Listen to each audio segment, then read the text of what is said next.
And welcome to week number 5 of the DIAA football season and our Pigskin Picks. Our Pigskin Picks are brought to you by Compete Event Management. Compete Event Management runs wrestling tournaments throughout the state and even have an apparel line that can be personalized for your tournament. Not looking to run an event, but looking for competition, Compete events are where you want to be. They're well run and organized. Their next upcoming event is the Tiger Takedown at AI DuPont High School. Let's get started. Pat, big shoes to fill this week. Dickinson ECH game just came in. Lauren Dickerson goes 8-0 last week. So first person to do it since That's just Jason absurd. Winchell. So big shoes to fill. So let's get started, Trey. We're going to start with Milford and Odessa, 7 o'clock Friday night. The Milford Bucks are 2-2, Odessa 3-1. Yeah, Milford's turned things around pretty quickly after those first two losses. Back-to-back wins over former Henlopen South foes and Woodbridge and Delmar. They're averaging 28 points in their past two games, and just allowed one score against them. They appear to have found their stride. In Odessa, they've won three straight. It's against Class A teams, though, two of those being fairly close. I'm going to stay with the hot Milford here. I think that offense is clicking. I'm going to go Milford. Pat, who you got in this one? And the toss-up type matchup. I'm gonna go with Odessa though. I'm gonna go with the Ducks. I think they got a lot of talent there between Melton. Is it Han or Han? Not quite sure how you pronounce his name. Nakai, number three. He's been having a good season. Zaki Williams, their quarterback Cooper Curran's been great. And after the first week loss to Indian River, who I guess is a juggernaut this year, they've turned things around. So they've gotten better each week. I'm gonna go with the Ducks Yeah, that's over going to the say the Bucks. Ducks. They recovered nicely uh, in that season. Having lost to Indian River, who just keeps their undefeated streak going. But I think the Bucks' ground game is maybe going to prove a little bit too much to handle. I think Milford wins and gets ready for a three-game home stretch in district play. Trey, 1-3, Conrad versus 1-4, Glasgow, single A game. Yeah, both these teams had high hopes to start the season, and they both scheduled some tough Class AA opponents. So don't be fooled by the records. Conrad had a big season opening win over 2A Milford, but then they lost three straight. And Glasgow had a tough loss last week to 0-4 Mount Pleasant, which is a little concerning. So just kind of going. I think Conrad's going to get back on the board here. I'm going to go Conrad. Big upstate game for you, Pat. Who you got here? Yeah, I'm gonna go with the Red Wolves, man. I just bought a house in the neighborhood. Walked over to that Newark Charter game actually last week, and it was a good competitive game. I'm gonna go with my neighbors there with Conrad. I think they've got some players. Thomas McGrory, he's made some great plays at quarterback, and number five Smith. This kid, tough runner. He had big time runs in the fourth quarter of that Newark Charter game in which they fell short, including a 90-yard touchdown. I'm gonna go with the Red Wolves. And I forgot to mention, Pat's coming to us tonight from the Outer Banks, getting down there just for the end of hurricane season there, Pat.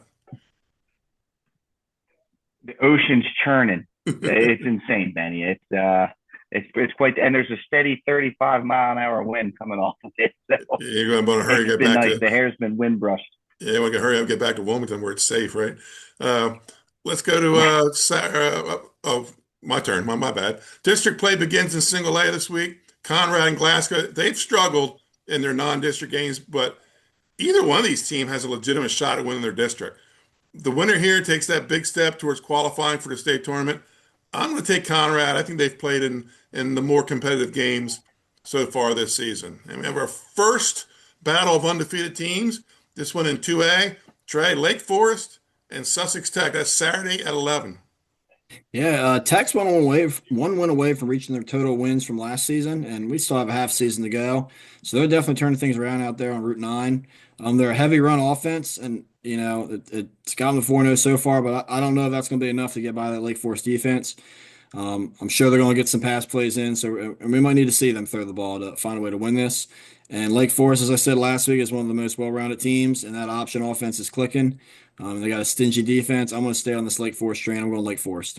Pat, Lake Forest came up to Archmere last week and got a big win. This week they take on another undefeated team. Yeah. This is one where I went to go look at some stats to help me out. Nothing online, unfortunately. So we're picking blind on this one. I went and looked at the schedules. And to me, I'm going based off of tougher schedules, and that belongs to Lake. I'm going to go with the Spartans. Both of these teams have gotten off the great starts, though. Point differentials, you got Tech at plus 117 and Lake at plus 114. So both these teams have been, laying the wood on their opponents. This should be a good one, but I'm going to go with Lake again. And that was a coin flip for me on this one. Yeah, Sussex Tech, they're off to a fast start this season, looking to make the state tournament for the first time since 2021.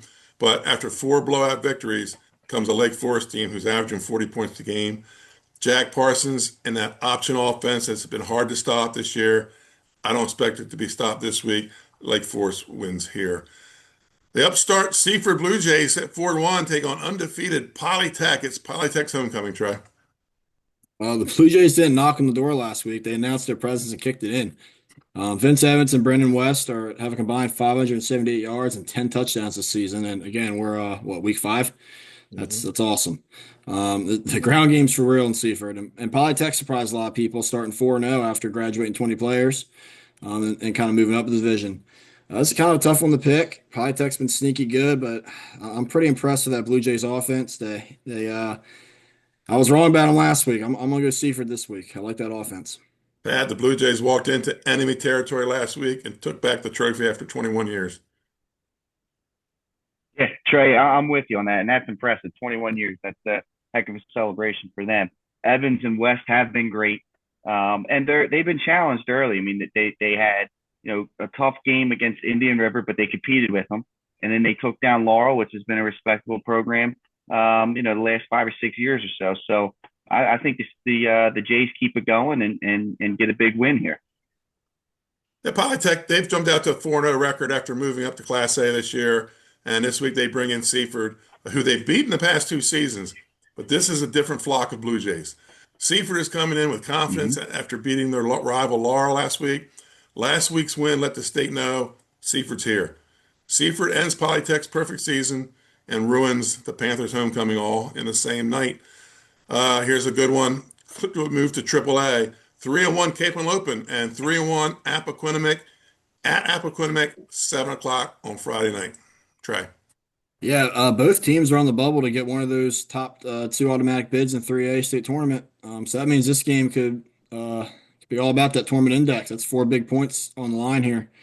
They both lost to 2A opponents, but they were quality 2A opponents in Howard and Lake Forest, but are the top 2A opponents. Appo can put up 5 or 6 touchdowns a game, and they'll let up some scores on defense, but they counter it with a high-powered offense. They want to get in the shootout, some classic Big 12 shootout, you might say. Right.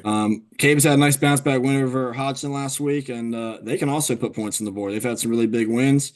Yeah, like I said, Appo beat St. George's 35-0. Cape put up 34 on Hodgson. I'm gonna go with the home team in a shootout here. It's kind of what I'm expecting, so I'm gonna go Appo. Pat, the Vikings head down Bunker Hill Road for a big battle. Internet connection's unstable here, Benny. I said the Can you hear Vikings me? yeah, I hear you. All right, good. All right, okay. The Vikings are headed down Bunker Hill Road for a big battle on Friday night. Yeah, and there's a ton of star power in this game. I'll give it to Cape, especially Jamison Tingle. He's tremendous, but I just think that there's a lot of star power over on the Appo sideline. I think they kind of got woken up a little bit with that first half performance that Howard put on them. They began that comeback train. They fell a little bit short, but with Drummond, Devon Brants on both sides of the football, Rogers as well, I think Appo's talent prevails in this one. And yeah, I mean, they have the more impressive loss, Howard over Lake. So I'm going to go with the Jaguars in this one. Cape has Jamison Tingle. Appo has Desai Drummond. The fans will have a quarterback showdown. The Vikings go on the road to the west side of Middletown where the Jaguars make it tough for their guests to get a win. I like Appo to get a win here and move to 4-1. The first of one of our 3 broadcast games this week is going to be Saturday at the University of Delaware, noon showdown. 2-2 Salesianum versus 1-3 Smyrna. Trey, who you got? Yeah, Smyrna, they put themselves back in state title conversation last week. Although it was a loss to Middletown, it was a very competitive game, very crazy ending. Meanwhile, Salesianum has opened up their Class 3 play, handling Sussex Central It's always a tough team to beat, and they've played a couple top Pennsylvania teams. Neutral site game, the noon kickoff. Still up north, further up north. So I'm gonna go. I'm gonna stick with Sally. I'm gonna take Sally's. Pat, you were there last week. Every once in a while we get those crazy finishes we think we'll never see again. You got the overtime championship game last year. You got Smyrna stopping Sally's in 2014, and then you have the crazy ending that you guys had on Friday night. And here we go, Sally Smyrna. Can it get any crazier? It doesn't, and that was I've never seen what I saw last week happen, and just that chain of events was fascinating. And yeah, I mean, upstate bias, Trey. I'm shocked that you went with the upstate team there, but I'm going with my gut. Both teams have gotten challenging schedules, out of state opponents, but I trust that Coach Judy gets his team their heads screwed on straight after the controversial loss, and they're focusing on Salesianum here. Everything I feel like points to Sally's. They played the tougher competition. They've got the better record. They got the extra win. But my eyes, I got to trust my eyes. And last week I came away very, very impressed with Smyrna. I think they could beat you in multiple ways. That defense is strong yet again. Give me the Eagles making their way up to Newark to right what they feel like was a wrong last weekend and getting the victory over the South. Sorry, Mike and Jay. We had this as an extra game this weekend, live from Delaware Stadium. Salesianum's on a mission since failing in the state tournament game last year, and a win over Smyrna is the first step to regain that title. Smyrna, they took the defending state champ, Middletown, literally to the last second last week. I just feel it's a big ask Mm-hmm. for the Eagles to bounce back from that loss with such high emotion, and then you turn around and have another big game this week. It's tough having big games back to back because they're so emotional. I think this is going to be a well played game. I don't like the fact that Smyrna gave up the home stadium for this, and I think Salesianum sneaks by and steals a win on Saturday. Let's move to our other upstate game of the week. It's going to be Friday night, 2 and 3 St. Mark's versus 2 and 3 DMA, 7 o'clock. Trey, who do you got? Yeah, this is not only a big district game, it may very well be an elimination game. 2A District 1 is going to have some seriously competitive games down the stretch, and a fourth loss to start October will not be good. Isaiah Muhammad can get it done on the ground and through the air for DMA, but he has had some injuries this season, so we don't know what the status is for Friday. If this is a close game, if this is a close game, St. Mark's senior kicker Mateo, I'm gonna try to say the name Basilenti, is a big weapon. And he has 4 field goals this season, over 30 yards. It's awesome in high school football. Um, I've Yeah. been liking St. Mark's a lot this year. I'm gonna go St. Mark's. Pat, who you got up there? Yeah, I'm gonna ride with the Spartans as well. I think last week you look at their loss. From what I was told, you had like 3 or 4 interceptions that really killed them in that game. So I mean they're competing. I think that Coach DiNardo gets them right this week in practice. They come out, they limit the turnover machine, they get a victory over the DMA Seahawks. Glenn Frazier will have the call there on Friday night. Both teams' backs are against the wall. I think this is a must-win game for both. Like Trey said, most likely an elimination game in week 5. Uh, I'm going to go with the road team here with St. Mark's. All three of us are going to take the Spartans. And finally, our downstate game of the week, 3-0 Caravel versus 4-0 Caesar Rodney. 7 o'clock kickoff. Trey will have no pick in this one as he is an employee on Old North Road. So, A little Pat, who too do you got in this biased. game? Yeah. Understandably so, and it's been a great story. The Riders have been awesome. Having them relevant again, off to a great start in Delaware football, I think is good for the state. I think back to the Duran Harmon days when you see CR come up. I thought their uniforms were always cool, and then you saw Duran Harmon playing. He was outstanding. So good to have the Riders back. But I think the struggles against William Penn, who I think is having a down year this year. They haven't really beaten up on the lesser competition that they've taken on this year. Where on the flip side, Caravel first year up here in 3A, they're thin in terms of numbers, but their top 22 might be just as good as a second tier team in the state of Delaware. You take away the Middletown, the Salesianums of the world. I think Caravel, their top 22 could compete in there. So I think that Roy, he'll dominate on offense. Chukwuora will wreak havoc on defense. Give me the Buccaneers in this one. I have the call with Jim Tack on Friday night. We go down Old North Road on Friday night for a battle of unbeaten Class 3A teams.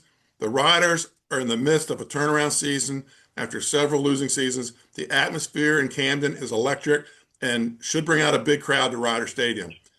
Caravel's been here before. They've been in these big games. This is a business trip for the Bucks. Caravel wins and gets ready for that district run ahead of them. And Trey, what game? A lot of good games on here. Pick one that you'd want to see. I can get in the Caesar Island one for free, but it's because of my badge. Um, I like that Cape Appo game, man. Both teams have bounced back big wins recently. I like that Cape Appo game. I think it's gonna be a fun game to watch. It's just a great quarterback battle. Pat, what game intrigues you the most this week?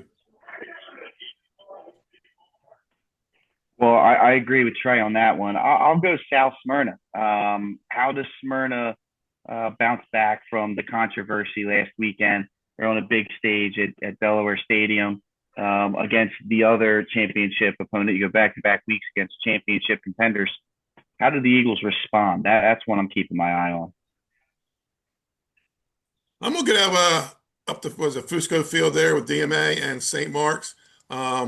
I think there's going to be a lot of emotion in this game because whenever your backs are against the wall, it tends to make the dogfight a little harder.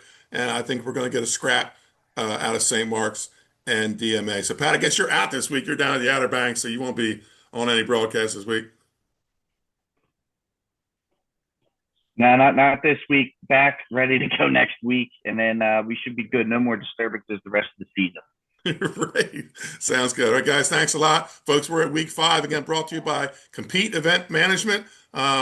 Check them out. You can sign up for their events on Track Wrestling, or you can go to Facebook and see what they got next. So thanks a lot, guys. See everybody at kickoff.